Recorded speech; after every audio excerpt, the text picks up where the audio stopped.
본 방송에서 제공하는 보험 정보는 투자 판단에 대한 조언입니다. 보험, 펀드 등의 가입은 투자자 자신의 판단과 책임에 따라 그 결과가 투자자 본인에게 귀속됨을 양지하시기 바랍니다.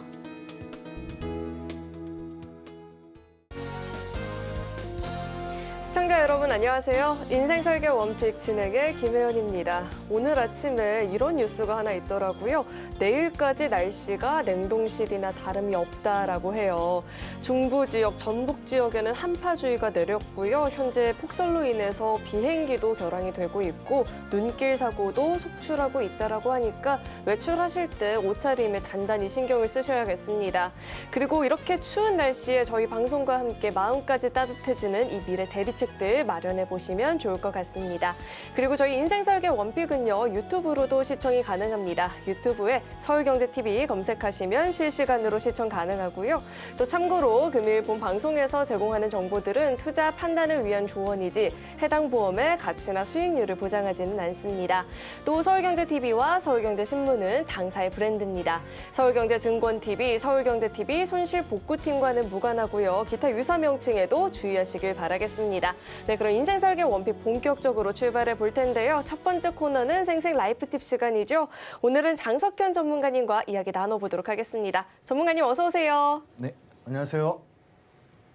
네, 우리 장석현 전문가님께서 저축성 보험이라는 주제로 강의 준비해 주셨다라고 하는데 이제 곧 새해를 맞이해서 돈 좀 모아보자 하시는 분들 많이 계실 것 같은데요. 좋은 강의가 될 것 같습니다. 내용 지금 바로 확인해 보시죠. 누가 보험을 잘못 가입하였어? 네, 보험의 과거와 현재 그리고 미래를 보는 눈, 보험계의 궁예 장석현입니다. 자, 오늘은 저축성 보험에 대해 얘기를 한번 해볼 텐데요. 아마 2010년 이후로 이 보험사에 저축보험을 가입하신 분들은 별로 없으실 겁니다. 왜냐하면 이 저축보험의 금리보다 보장성 보험인 종신보험이나 변액종신보험, 이렇게 투자를 하는 변액종신보험 금리가 훨씬 더 높았기 때문에 이 저축보험을 온전하게 가입하신 분들은 별로 없으실 거예요. 그런데 최근에 이 금리가 오르면서 이 저축성 보험에 대한 금리도 함께 올라서 저축하기 괜찮은 상품들이 나오기 시작을 했습니다. 자, 그러면 저축성 보험을 알아보기에 앞서서 이 저축성 보험의 금리를 정하는 기준이 되는 한국은행 기준금리를 한번 알아보도록 할게요. 지금 지난달 기준으로 3.25%입니다. 자, 작년 8월만 하더라도요. 0.75%, 거의 0%대 금리였거든요. 그런데 이 금리가 0.5%가 한 번에 오르는 걸 우리가 이제 빅스텝이라고 부르는데 이런 빅스텝 현상은 거의 일어나지 않습니다. 최근 10년 동안 이 기준금리 변화 추이를 보더라도 이 빅스텝이 일어나지 않았거든요. 그런데 올해만 두 번의 빅스텝이 있었습니다. 0.5%씩 오르는 구간이 올해만 두 번 있었어요. 그래서 지금 현재 기준은 3.25%의 기준금리를 확정 짓고 있습니다. 자, 기준금리가 오르니까 우리가 너무 힘들어지는 게 있죠. 대출이자가 또 오릅니다. 우리나라의 가계부채가 워낙에 많기 때문에 이 대출을 받아서 집을 사신 분들, 갑자기 대출이자가 너무 올라버리는 바람에 정말로 힘들어하시는 분들 굉장히 많을 거라고 생각을 합니다. 자, 그렇게 이런 높아지는 대출이자를 해지할 수 있는 저축성 상품 어떤 게 있는지 한번 알아보도록 하겠습니다. 자, 그 전에 저축성 보험의 특징을 한번 살펴봐야 될 것 같습니다. 이 보험사의 저축보험에는 두 가지 특징이 있습니다. 그중에 첫 번째가 비과세입니다. 이 비과세 금융상품이라고 하는 거는 국세청 등에서 이제 세금을 부과를 하는데 과세권이 처음부터 없는 상품을 얘기하거든요. 소득에 대한 세금 자체가 발생하진 않습니다. 보통은 우리 금융상품을 이용하게 되면 원금 이상의 수익률을 이제 기대를 하게 되는데 그 이자에 대한 소득 혹은 배당에 대한 소득에 대해서 세금을 내야 되거든요. 그런데 보험사 이 저축보험들은 비과세 상품입니다. 이자에 대한 세금을 부과하지 않는 이 비과세 형태라고 보시면 될 것 같습니다. 그러면 이 모든 상품들이 비과세 조건을 갖고 있느냐? 또 그건 아니거든요. 비과세 조건이 있습니다. 적립식 저축보험 같은 경우에 적립식이라고 하면 매달 돈을 내는 이제 적립 형태의 저축이라고 생각하시면 될 텐데 이 적립식 저축보험 같은 경우에는 매월 균등한 납입금을 5년 이상 납입을 해야 됩니다. 오늘은 이번 달은 10만 원, 다음 달은 15만 원, 다음 달은 8만 원 이렇게 정해지지 않은 금액을 매달 납입하는 게 아니고 균등한 납입금 10만 원이면 10만 원, 20만 원이면 20만 원을 5년 동안 균등하게 납입을 하고요. 그 다음에 10년 이상 계약을 유지하게 될 경우에는 이 저축보험에서 나오는 이자에 대한 세금은 부과를 하지 않는다라고 생각하시면 될 것 같습니다. 그리고 한 가지 더 조건이 있어요. 월 납입금이 150만 원을 초과하는 경우에는 이 초과분에 대한 세금을 또 내야 되기 때문에 비과세 조건을 만족하려면 매월 균등한 납입금을 5년 이상 납입하고 10년 이상 유지를 하고요. 그리고 매월 납입금은 150만 원을 초과하지 않게 된다. 이렇게 했을 때 비과세 조건을 만족한다라고 보시면 될 것 같습니다. 자, 그다음에 적립식이 아니고 비월 적립식 저축보험이 있습니다. 말이 좀 어려운데 은행에 거치해 놓은 예금과 동일한 형태라고 생각하시면 될 것 같습니다. 이 돈을 일시적으로 묶어 놓을 때 이 저축성 보험에서는 1억 원 이하에 대한 이 부분만 인정을 해주고 있습니다. 일시납으로 이제 저축을 하는데 1억 원을 넘어가는 부분에 대해서는 이 과세를 하겠다라고 하는 거고요. 이것도 마찬가지로 10년 이상 유지를 하셔야지만 이 과세 혜택을 면제받을 수 있습니다. 자, 그다음에 이 저축성 보험 중에 연금 상품이 있는데 연금 같은 경우에는 종신토록 연금을 받게 되는 경우에는 위에 이런 조건을 부합하지 않더라도 종신연금형 같은 경우에는 모든 상품들이 비과세 조건에 해당된다라고 보시면 되겠습니다. 이 저축보험의 첫 번째 특징이고요.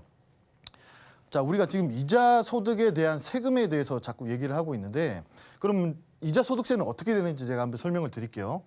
대부분 금융 선진국에서는 이 이자 소득에 대한 부분을 불로소득으로 인정을 하고 있습니다. 그러니까 돈이 많으신 분들은 은행에 돈을 넣어놓으면 돈이 자꾸 불어나기 때문에 이건 불로소득이다. 그래서 이 이자에 대한 소득세율이 굉장히 높습니다. 네덜란드 같은 경우에는 60%, 독일 50%, 스위스도 50%, 거의 40%에서 50% 이상 이 이자 소득에 대한 세금을 매기고 있는데 우리나라 같은 경우에는 주미세를 포함해서 15.4%의 이자 소득세를 떼고 있습니다. 이 다른 선진국들이랑 비교했을 때 굉장히 낮은 수치이긴 합니다만 이 이자에 대해서 15.4%에 대한 이 세금을 또 차감한다라고 하면 우리 그 국민분들 이자 저축을 하시는 동안 이렇게나 많이 떼가나 이런 생각을 또 하실 겁니다. 그래서 이 비과세가 될 수 있는 상품들이 굉장히 중요하다라는 점 다시 한번 강조드리겠고요. 그다음에 두 번째로 저축성 보험의 특징, 이 보험사의 저축보험 특징은 복리입니다. 대부분 은행에 이제 적금을 하시거나 예치를 하게 되시면 이 단리 상품이거든요. 복리와 단리, 뭐 많은 분들이 다 알고는 계시겠지만 단리 같은 경우에는 예를 들어서 연 4%의 금리에 이 100만 원을 예치를 해놨다라고 생각하면 1년에 4%의 이자만 붙습니다. 1,000만 원에 대해서만. 자, 1,000만 원에 4%가 붙으니까 10년이 지나면 400만 원이 붙고 20년이 지나면 또 이 1,000만 원에 400%이 180만 원. 그러니까 원금에 대한 4%의 이자가 차곡차곡 쌓이는 게 이 단리라고 보시면 되겠고요. 복리 같은 경우에는 원금에 플러스 이자가 붙죠. 연 4%씩 이자가 붙죠. 그 다음 년에 이게 이제 원금이 됩니다.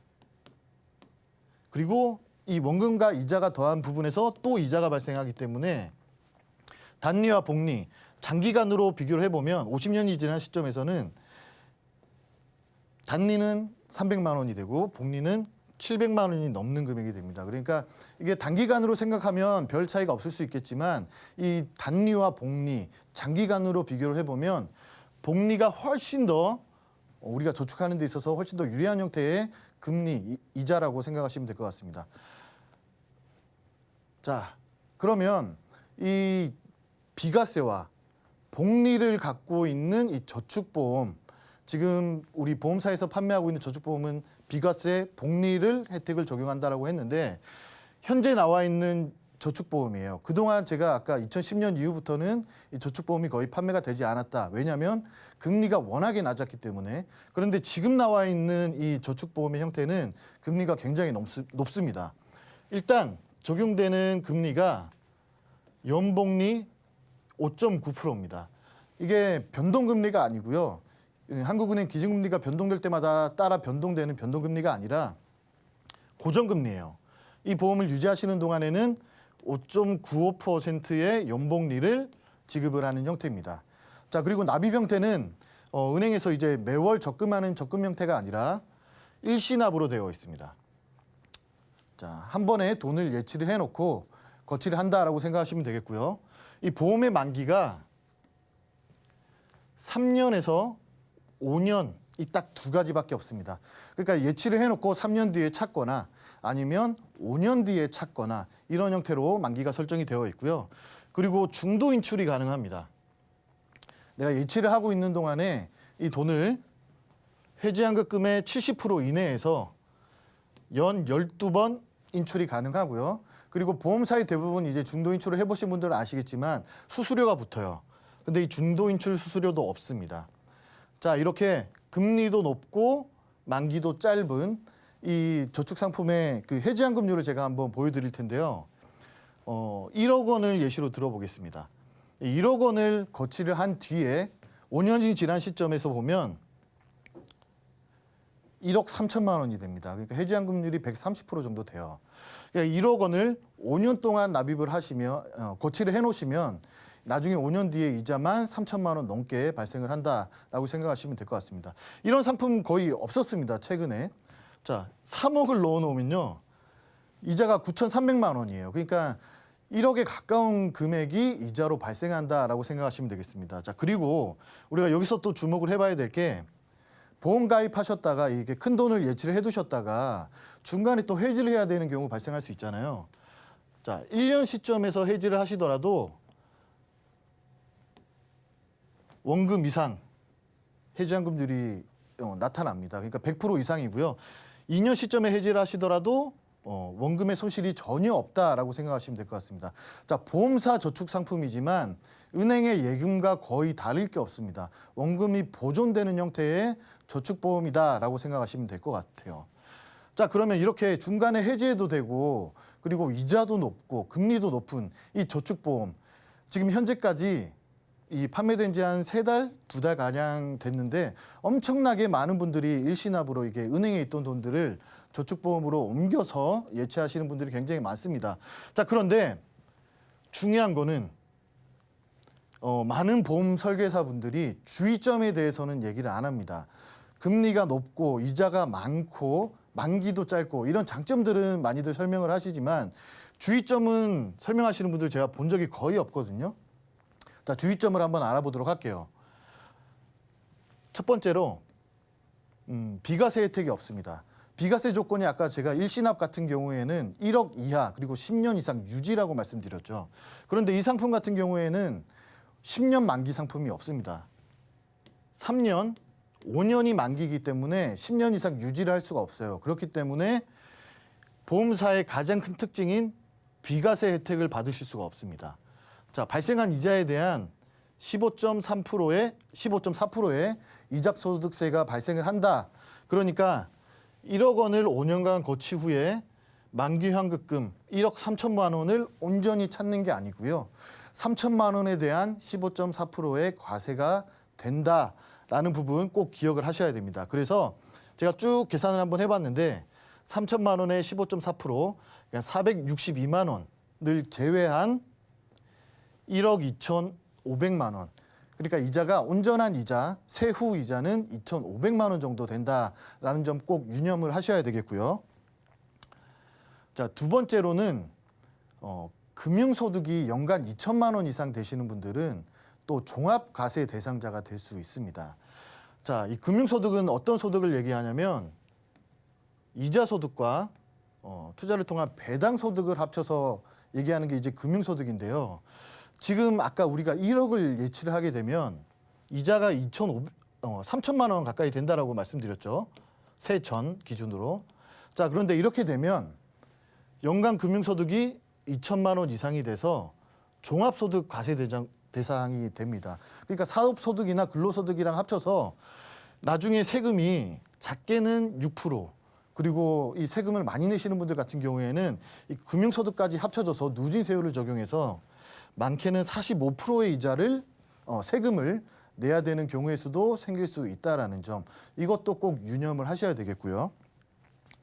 자, 그다음에 건강보험료가 또 오를 수 있습니다. 우리가 나라에 내는 건강보험료가 측정하는 기준들이 굉장히 많은데 거기서도 이제 금융소득이 들어가거든요.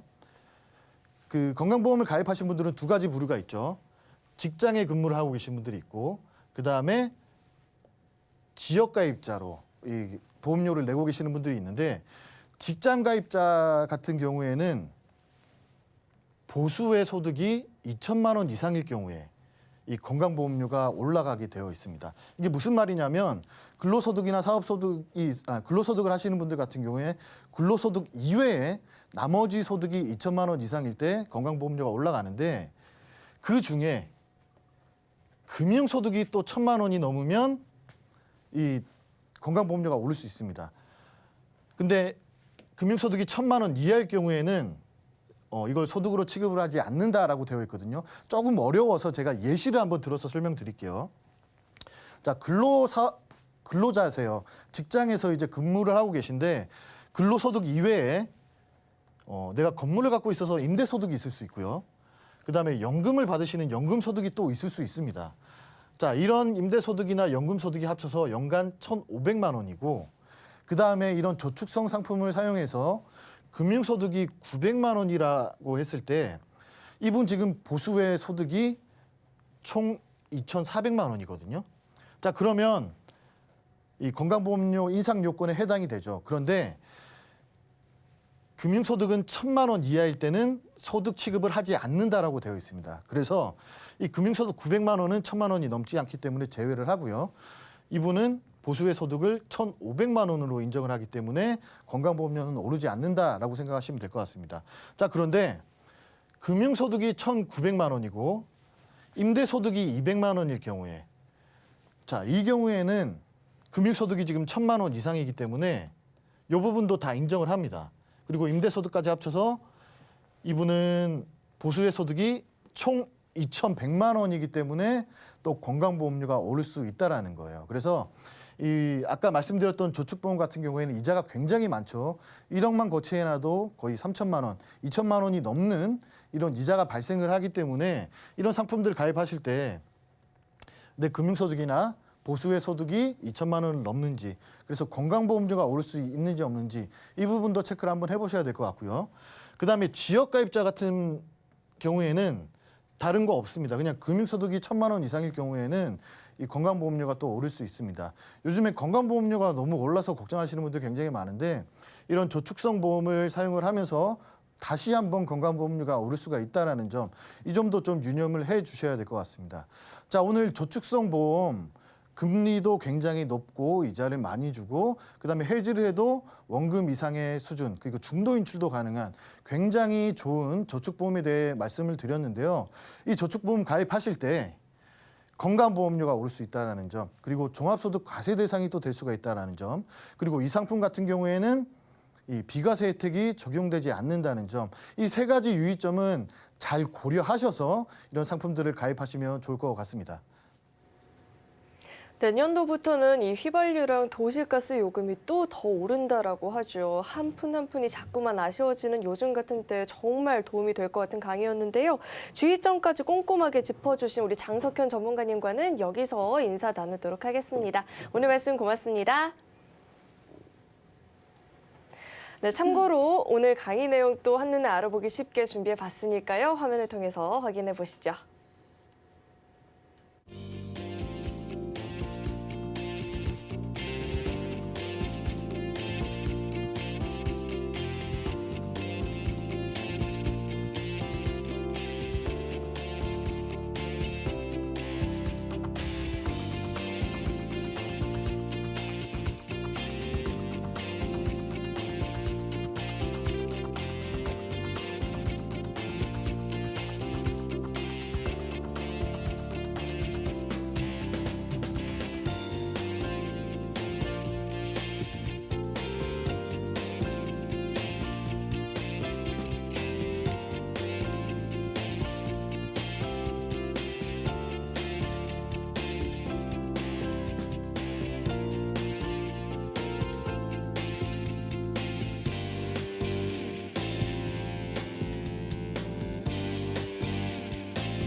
인생 살기에 있어서 무엇보다 중요한 건 현명한 선택이 되겠죠. 오늘도 그 선택에 도움을 주실 두 분 자리에 모셔봤습니다. 김태현 전문가님 그리고 장성재 전문가님 두 분 나와 계십니다. 어서 오세요.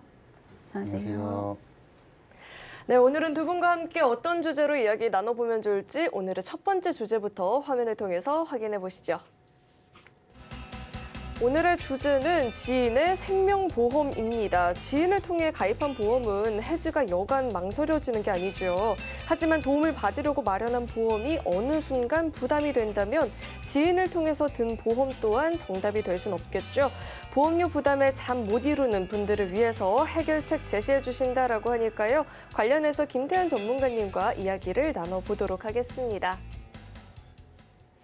좋은 마음으로 가입을 했더라도 막상 큰 도움을 받지 못한다라고 하면 애물단지가 되는 것 같아요. 오늘의 주제를 선택해 주신 이유부터 짚어주시죠. 네, 자영업을 하다 보면 설계사들을 많이 접하게 되는데요. 그러다 보면 자연스럽게 보험을 가입하는 경우가 많습니다.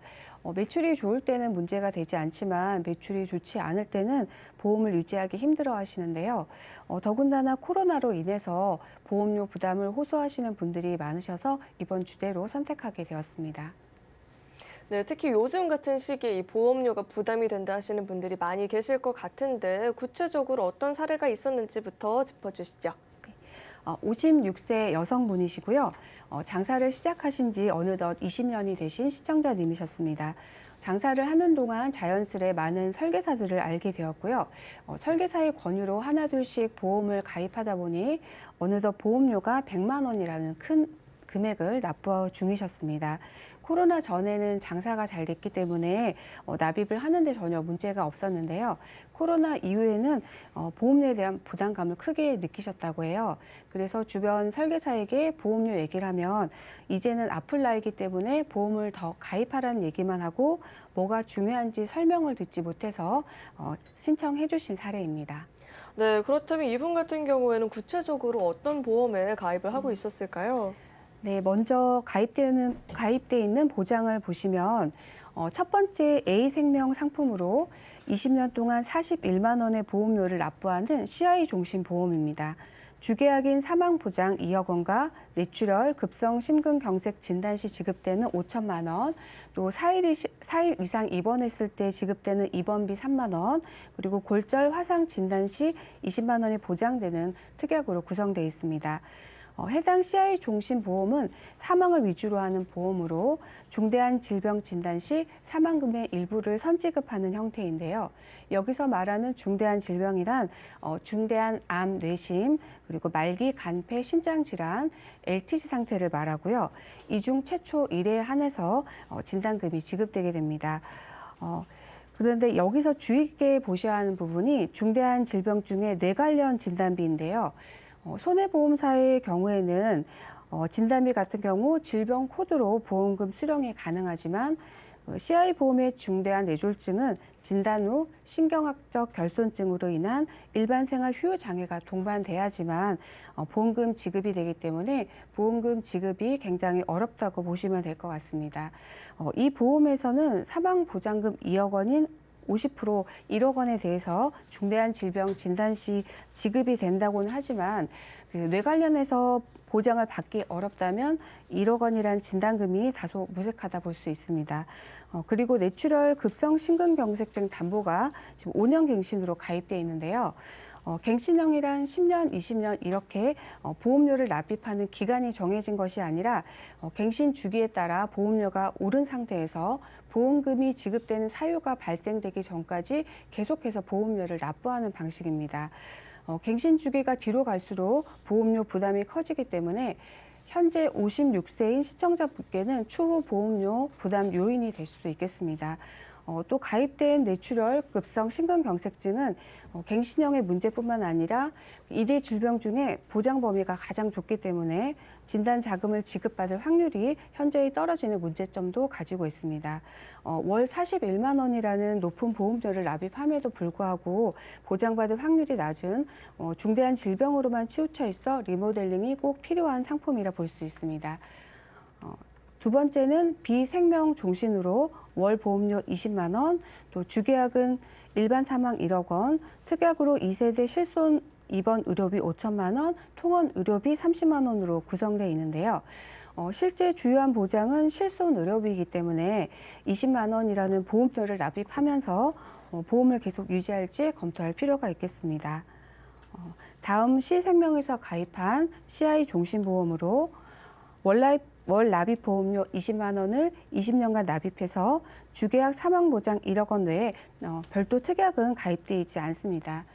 이미 CI 보험의 문제점을 안내해 드렸듯이 이 상품도 보완이 필요하겠습니다.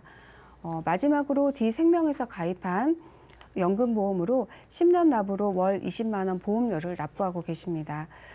지금까지 살펴본 내용을 보면 가입되어 있는 총 4개의 보험의 90%가 사망보장금으로 구성되어 있는데요. 물론 CI 보험에서 중대한 질병이 선지급되지만 실제로는 보장받기 어려운 구조로 되어 있기 때문에 보험료의 부담을 줄이기 원하고 또 현재 56세인 시청자님에게는 사망보험금보다는 생존 시 보다 폭넓은 보장을 받을 수 있는 건강보험이 더 필요하다 볼 수 있어 전반적인 리모델링이 시급한 상황입니다. 네, 구체적인 사례를 이렇게 함께 살펴봤는데 사망 보장에 대한 니즈가 많이 크셨던 걸까요? 월 100만 원이 다 사망 보장에 들어가고 있는 것 같다는 생각이 들고요. 무엇보다 이 건강보험 관련한 내용이 너무나도 협소하다 보니까 문제점이 될 것 같아요. 이분에게 필요한 해결책 어떤 게 더 있을까요? 네. 첫 번째 리모델링은 실손 의료비인데요. 실손 의료비는 어차피 갱신이기 때문에 기존의 보험처럼 20만 원씩 내고 계시다면 앞으로도 갱신이 계속돼서 보험료 부담이 훨씬 커질 수밖에 없습니다. 그래서 사례자분처럼 병원에 잘 안 가시고 병력이 없으신 분들은 4세대 실손으로 저렴한 금액으로 가입하시는 게 유리합니다. 그래서 월 3만 원으로 4세대 실손 의료비를 준비시켜 드렸고 두 번째로 타사 대비해서 암진단금의 보험료가 저렴한 비손해보험으로 암진단비 5천만 원, 암수술비 3천만 원을 준비하였고 또 상해 수술비 100만 원, 125대 수술비 최대 500만 원으로 월 10만 원을 20년 납입해서 100세까지 갱신 없이 보장받으실 수 있도록 보완하였습니다. 마지막으로 가장 부족한 2대 질병 진단비에 대해서는 C손해보험사로 뇌혈관 질환 진단비 수술비 각 2천만 원, 허혈성 심장질환 진단비 수술비 각 2천만 원을 준비하여 기존에 없었던 기타 뇌혈관 질환, 뇌경색증을 보장해주고 심장 쪽에서도 협심증, 부전맥, 심부전, 조동, 세동, 빈맥까지 보장해서 부족했던 뇌혈관 질환, 또 허혈성 심장 질환의 진단비에 구멍을 채워주었습니다. 그리고 질병 수술비 30만 원, 131대 수술비 최대 500만 원을 준비해드림으로써 매 지급받는 수술비도 보완해드렸습니다. 이렇게 두 회사로 암진단비 수술비를 나눈 이유는 각 회사별로 강점이 있는 보장이 있기 때문인데요. 시청자님이 가장 합리적인 보험료를 내면서도 최대한 보장을 많이 받을 수 있도록 그에 해당하는 회사를 선별해서 보장을 도와드렸습니다. 그리고 기존에 가입하신 연금은 시청자님의 니즈도 있으시고 또 잘 가입돼 있기 때문에 그대로 유지하기로 하였습니다. 기존에는 너무 이 사망 보장에만 치우쳐 있었다라는 생각이 들었는데 이제는 이 암, 뇌, 심까지도 보장이 된다라고 하니까 걱정이 좀 한시름 놓이는데 이번 사례에서 추가적으로 주의할 사항이 있다면 어떤 게 더 있을까요? 네. 옷을 입을 때도 순서가 있듯이 보험을 가입을 할 때도 내가 필요한 보험의 가입 순서가 있고요. 또 이 세상에 안 좋은 보험은 없지만 후순위로 가입해야 하는 보험은 많습니다. 또한 유지가 가능해야지 보장을 받을 수 있기 때문에 보장 금액을 키우기 위해서 무분별하게 가입을 하시기보다는 전문가와 상담을 통해서 자세한 설명을 듣고 이해하신 후에 자신에게 맞는 상품을 가입하시는 것이 보험을 잘 가입하시는 방법이겠습니다. 네, 옷을 입을 때도 순서가 있듯이 보험을 가입할 때도 순서가 있다라고 이렇게 핵심을 짚어주셨는데 무조건 필요한 보장들을 챙기기보다는 보장을 받을 때까지 유지할 수 있는 상황인지도 다시 한번 꼼꼼하게 짚어볼 필요가 있을 것 같습니다. 네, 참고로 금일 본 방송에서 제공하고 있는 정보들은 투자 판단을 위한 조언이지 해당 보험의 가치나 수익률 보장하지 않는다는 점 다시 한번 안내해드리겠고요. 이어서 두 번째 주제도 화면을 통해서 확인해 보시죠. 네, 오늘의 두 번째 주제는 어린이 보험 준비 요령입니다. 최근에 이 대학병원의 소아과가 전문의가 없어서 문을 닫는 일이 빈번하게 일어나고 있습니다. 이럴 때 아이들이 있는 가정에선 아파도 치료받지 못할까 봐 걱정이 크실 텐데요. 어린이 보험을 마련하는 이유도 아이가 아플 때 도움을 받기 위한 이유이죠. 어린이 보험에도 준비하는 방법이 따로 있다라고 하니까요. 관련해서 장성재 전문가님과 또 이야기를 나눠보도록 하겠습니다. 이 어린이 보험을 일찍이 준비하는 만큼 고민이 되는 부분들이 되게 많잖아요. 만기라든지 보장 내역들까지도 정말 세세하게 따져볼 게 많은데 오늘의 주제를 선택해 주신 이유부터 짚어주시죠. 네, 요즘은 여러 가지 매체를 통해서 보험에 관한 지식을 알 수가 있습니다. 조금만 관심을 가지고 인터넷이라든지 유튜브라든지 조금만 검색을 해본다면은 보험 가입 요령에 대해서 많이 나오는데요. 하지만 아직도 지인, 아는 설계사를 통해서 알아서 해주겠지라고 하고 가입을 하다 보니 보험의 기본이 되는 틀에서도 많이 벗어나는 경우를 종종 봤습니다. 비갱신으로 준비를 해야 되는데 갱신형으로 준비를 하신다든지 보장 범위가 좁게 준비를 하신다든지 그리고 보장 기간을 짧게 준비하시는 경우도 많이 봤는데요. 그리고 어린 자녀분을 두고 계신데 어린이 보험이 아닌 일반 보험으로 가입하는 경우를 많이 봐서 어린이 보험이 왜 좋고 준비하는 요령에 대해서 말씀드리기 위해서 이 주제를 선택을 하였습니다. 이 어린이 보험은 보통 어린 자녀를 위해서 선물로 가입을 해주는 경우가 많은데 이왕 이 선물을 주려면 제일 좋은 선물을 주고 싶은 게 부모의 마음이잖아요. 구체적으로 어떤 사례가 있었는지부터 살펴볼까요? 네, 10살 딸을 둔 어머니가 주신 사연입니다. 지인이 보험일을 시작해서 딸 보험을 설계해달라고 믿고 맡기신 사연이었습니다. 친한 지인이기 때문에 따로 알아보지 않고 알아서 해달라고 하셨는데요. 우연히 보험 방송을 보다가 뭔가 잘못된 걸 같다고 느끼시고 친구에게 전화해서 물어보니 얼마 전에 일을 그만두었다고 해서 저에게 문의를 주었던 시청자님이셨습니다. 그럼 바로 어떻게 가입되어 있었는지 한번 같이 살펴보도록 하겠습니다. 기존 가입 보험 내용 살펴보게 되면요. M손해보험사에서 준비를 하셨었고요. 암진단비 5천만 원, 유사암 진단비 1,000만 원, 뇌혈관 질환 진단비 1,000만 원, 허혈성 심장 질환 진단비 1,000만 원으로 준비를 하셨고요. 이 부분은 전부 갱신형으로 준비한 걸 볼 수가 있겠습니다. 그리고 질병 상해 수술비 30만 원, 100만 원 준비를 하셨었고요. 질병 상해 입원 일당 각각 3만 원씩 준비를 하셨습니다. 또 상해후유장에 1억까지 준비를 하셨었고요. 그리고 요 보험 안에 실손 의료비 보험까지 포함이 되어 있는 걸 볼 수가 있습니다. 또 납입보험료로는 83,200원을 납입하고 계셨고요. 20년 납, 100세 만기로 구성을 해놓으셨고 부분 갱신으로 준비를 하셨습니다. 따님 같은 경우에는 먼저 암진단비, 유사암 진단비, 뇌혈관 질환 진단비, 허혈성 심장 질환 진단비가 갱신형으로 준비가 되어 있고 나머지 실손을 제외한 특약들이 비갱신형으로 구성이 되어 있는 걸 볼 수가 있는데요. 암 내 심장 특약이 가장 비싼 특약들로 들어가는데 이 부분이 갱신형으로 구성이 되어 있다는 거 20년 뒤 그리고 또 20년 뒤에도 보험료는 계속 올라가면서 평생 내야 된다는 단점이 있고요. 보통 시청자님들을 만나면 정말 자녀보험을 잘 가입해 놓고 성인이 됐을 때 완납한 보험을 선물로 주고 싶어 하시는 부모님들이 많은데요. 시청자님 같은 경우 부모님이 20년을 납입하고 자녀가 성인이 됐을 때 자녀분이 평생 납입해야 하는 보험이기 때문에 문제가 있다라고 말씀을 드릴 수가 있겠고요. 그리고 두 번째 문제점으로는 암 내 심장 보장 범위를 보면은 보장 범위는 잘 가입되어 있다라고 말씀드릴 수가 있는데요. 하지만 납입하는 보험료에 비해 보장 금액이 작게 들어갔다라고 말씀드릴 수가 있겠습니다. 어린이 보험 같은 경우에는 일반 성인 보험보다 한 보험에 진단비가 많이 들어간다는 장점이 있는데요. 그리고 당연히 피보험자가 어린이기 때문에 보험료 또한 저렴한 보험이라고 말씀드릴 수가 있겠습니다. 갱신형 특약이 많이 들어갔는데도 이렇게 많은 금액을 납입하고 있다는 것은 이 보험이 효율성이 떨어지는 보험이다라고 말씀드릴 수가 있겠고요. 세 번째 문제점으로는 2대 진단비, 뇌혈관 질환 진단비, 허혈성 심장 질환은 진단비는 잘 가입을 하셨는데요. 매번 말씀드리는 거지만 혈관 질환은 재수술을 할 수 있는 경우가 많기 때문에 수술을 받을 때마다 매해 지급받을 수 있는 이대 수술비도 꼭 같이 준비를 하라라고 말씀을 드릴 수가 있겠습니다. 그런데 지금 이 시청자님 같은 경우에는 이대 진단비만 구성을 해놓고 수술비는 구성을 하지 않은 것도 문제점이라고 말씀드릴 수가 있겠는데요. 일반 질병 수술비도 보장이 적게 들어갔다는 것 또한 문제점이라고 말씀드릴 수가 있겠습니다.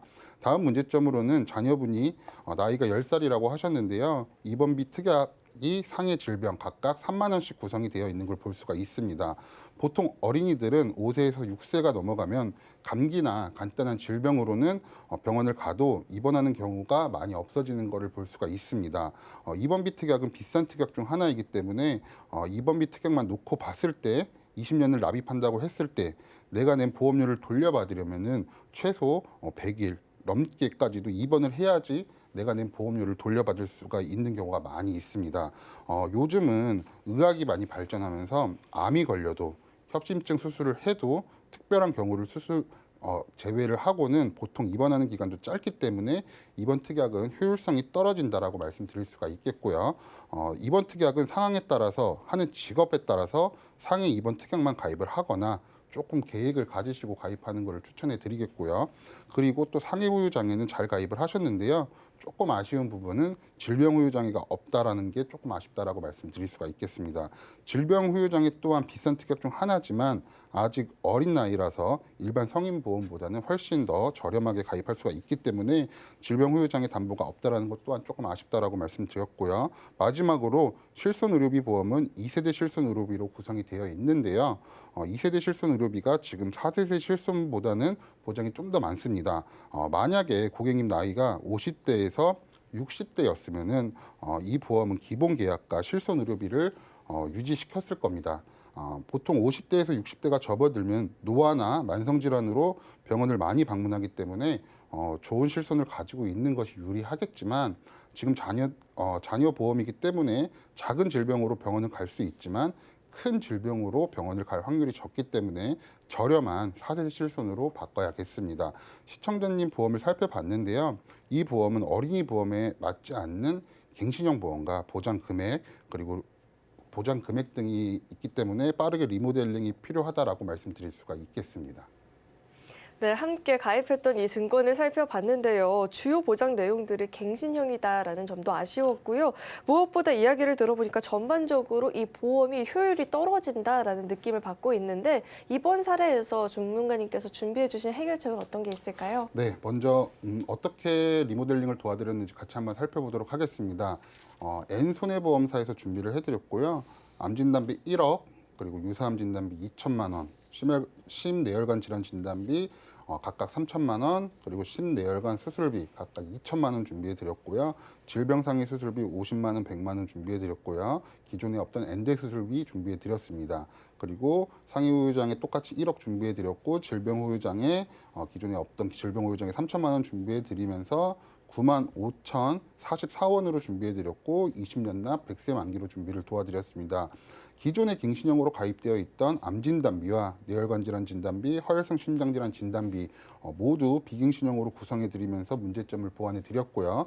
그리고 암진단비, 혈관질환 진단비 모두 보장 금액이 많이 올라간 걸 볼 수가 있겠습니다. 그리고 기존에 없던 매회 받을 수 있는 혈관질환 수술비가 각각 2천만 원까지 구성을 해드렸고요. 그리고 진단비, 수술비 포함해서 2대 쪽은 5천만 원까지 구성을 해드렸습니다. 또 그 외에도 질병 수술비 또한 조금 더 탄탄하게 구성을 해드렸고요. 기존에 없던 질병 후유장애까지 넣어드리면서 빈틈없이 어린이 보험을 구성해 드렸습니다. 그리고 어린이 보험을 가입할 때 알아두었으면 좋을 것들 몇 가지를 말씀드리면은 어린이 보험은 20살이 넘으면 가입을 못한다라고 생각하시는 분들이 많습니다. 그리고 보통 30살이 넘어가면서 보험에 관심이 생기면서 보험을 알아보시는 분들도 많은데요. 이렇게 말씀드리는 이유는 어린이 보험은 30살까지 가입을 할 수가 있습니다.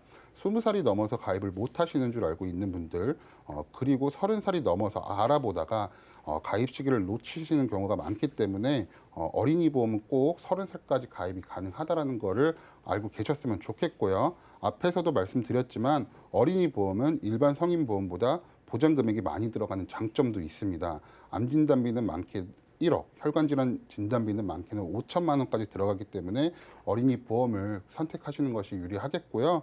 그럼 회사 두 군데, 세 군데 나눠서 가입하면 되는 거 아닌가라고 생각할 수도 있는데요. 보험에는 최소 가입 금액이라는 것도 있고 기본 계약이라는 특약도 있기 때문에 두세 군데 나눠서 가입을 하다 보면은 보험료가 많이 올라가기 때문에 어린이 보험에서 한 보험으로 선택하시는 것이 유리하겠고요. 그리고 어린이 보험은 일반 보험보다 더 넓은 납입 면제 기능이 있는데요. 납입 면제라 하면은 보험회사에서 정해놓은 특정 질병에 걸리게 되면 그때부터 보험료는 납입하지 않고 그냥 가입하신 보험 설정해 놓은 보장 기간까지 보장만 받으시면 되는 기능을 말하는 건데요. 일반 보험은 뇌졸중, 급성심근경색이 걸려야 납입 면제가 되지만은 어린이 보험 같은 경우에는 뇌혈관 질환 그리고 화열성 심장 질환에만 해당이 되어도 납입 면제 기능이 발생하기 때문에 일반 보험보다도 납입 면제 기능 부분에서도 더 좋다라고 말씀드릴 수가 있겠고요. 마지막으로 보험은 면책과 감액이란 것이 있는데요.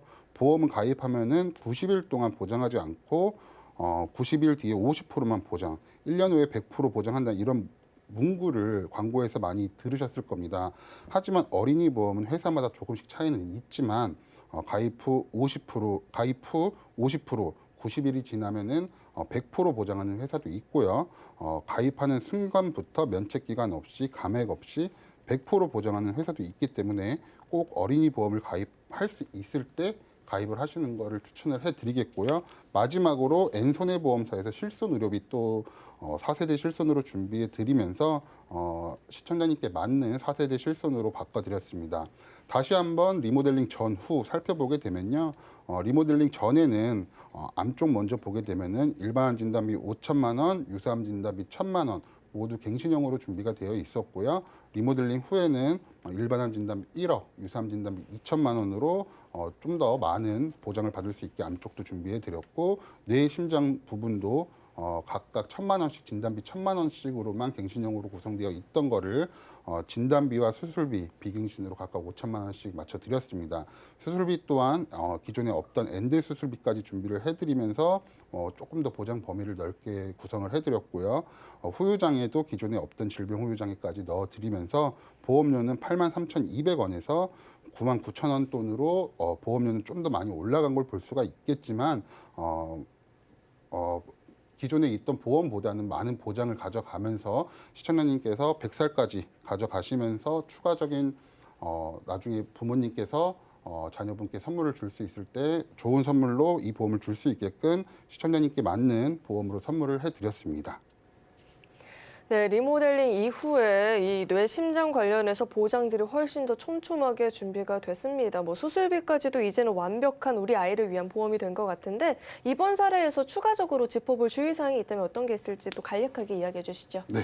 처음에 말씀드렸지만 보험은 모든 설계사마다 성향도 다르고 또 시청자님들도 원하는 성향도 다 다르기 때문에 모든 보험은 다 똑같이 설계가 될 수 없습니다.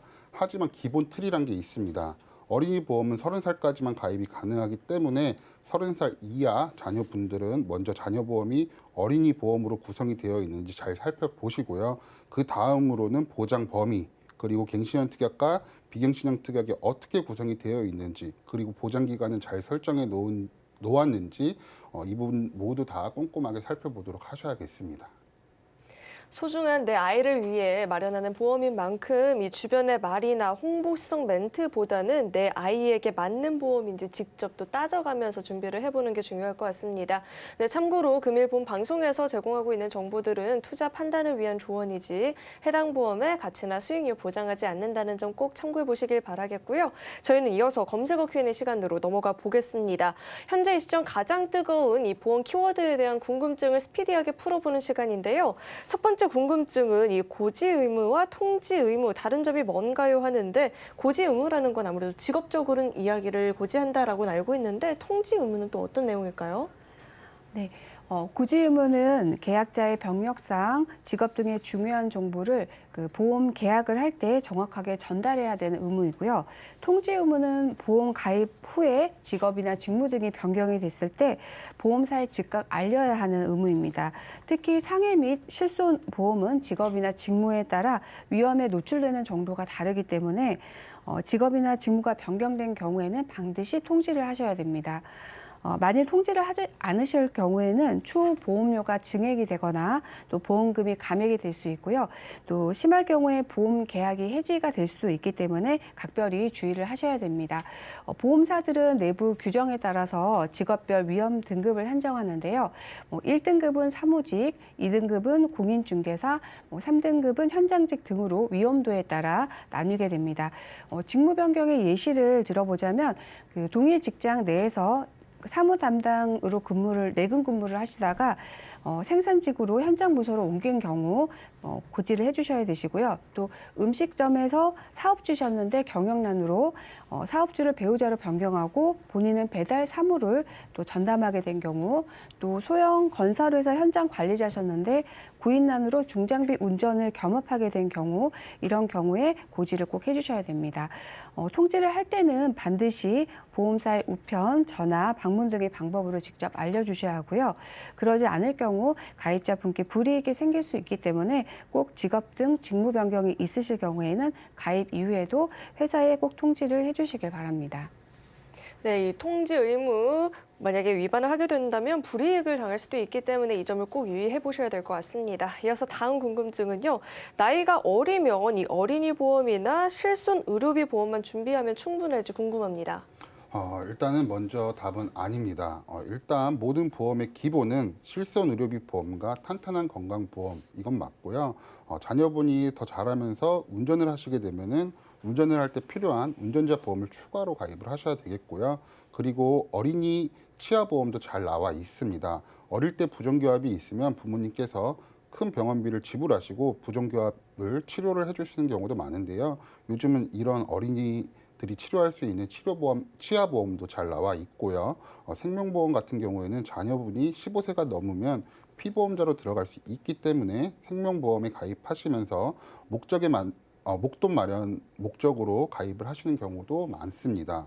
보험은 건강보험 말고도 일상생활에 필요한 보험도 많이 있기 때문에 저희 같은 전문가와 상담 후 가입을 하셔야겠습니다. 네, 아이를 위한 보험을 만나봤다면 다음은요. 이 건강한 노후를 위한 보험 상품이 있다면 어떤 게 있을까요? 네. 보험 판매 시장에서는 기본적인 간병보험의 보장 내역에 또 치매 보장을 더한 상품을 다양하게 만나볼 수 있는데요. 현재 시판되는 상품은 치매 진단과 또 초기 치료비부터 매월 간병비까지 보장을 하기 때문에 치매보험과 간병보험을 가입하시면 24시간 내내 옆에서 지켜줄 누군가의 도움이 필요할 때 유용하게 사용될 수 있습니다. 또한 최근 출시된 치매보험은 치매 진단비 외에 일상생활에서 일어나는 상해와 또 주요 질환 등을 보장하고 있고요. 하지만 보험사에 따라 보장 내용이 달라지기 때문에 꼼꼼히 살펴봐야 하시고, 특히 경증 치매는 보장이 되지 않고 중증 치매만 보장되는지도 꼼꼼하게 확인할 필요가 있습니다. 또 치매보험과 마찬가지로 간병보험도 진화를 거듭하고 있고요. 간병보험은 특약에 따라 암 내 심장의 3대 질환의 진단비를 보장하기도 하고요. 또 이외에도 집에서 간병을 받을 수 있는 재택 간병과 가사 도우미 등의 보장도 가능합니다. 또 이외에도 재활 치료비 등을 보장하는 것은 물론이고 특정 중증 장애 활동 지원금 등을 보장함으로써 또 치매나 노인성 질환 대비에 큰 도움을 줄 수 있겠습니다. 나의 든든한 노후를 위해서 치매보험이나 간병보험 등을 미리 준비해 두는 것도 건강한 노후를 위한 좋은 방법이 될 수 있겠습니다. 네, 오늘 이렇게 두 분과 함께 인생설계 원픽부터 검색어 Q&A까지 궁금증 해결을 봤는데요. 오늘 도움 주신 두 분과는 여기서 인사 나누도록 하겠습니다. 오늘 말씀 고맙습니다. 참고로 금일 본 방송에서 제공했던 정보들은 투자 판단을 위한 조언이지 해당 보험의 가치나 수익률을 보장하지는 않습니다. 또 서울경제TV와 서울경제신문은 당사의 브랜드입니다. 서울경제증권TV, 서울경제TV 손실복구팀과는 무관하고요. 기타 유사 명칭에도 주의하시길 바라겠습니다. 그리고 저희 인생설계 원픽은요. 서울경제TV 홈페이지와 유튜브 채널을 통해서 다시 보기가 가능하니까요. 다시 보시면서 놓쳤던 부분들도 꼼꼼하게 챙겨가 보시면 좋을 것 같습니다. 네, 오늘 저희가 준비한 소식은 여기까지고요. 저희 방송 끝까지 시청해주신 여러분 고맙습니다.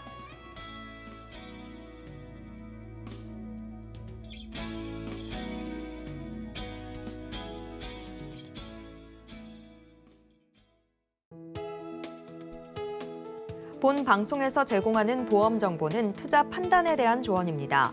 보험, 펀드 등의 가입은 투자자 자신의 판단과 책임에 따라 그 결과가 투자자 본인에게 귀속됨을 양지하시기 바랍니다.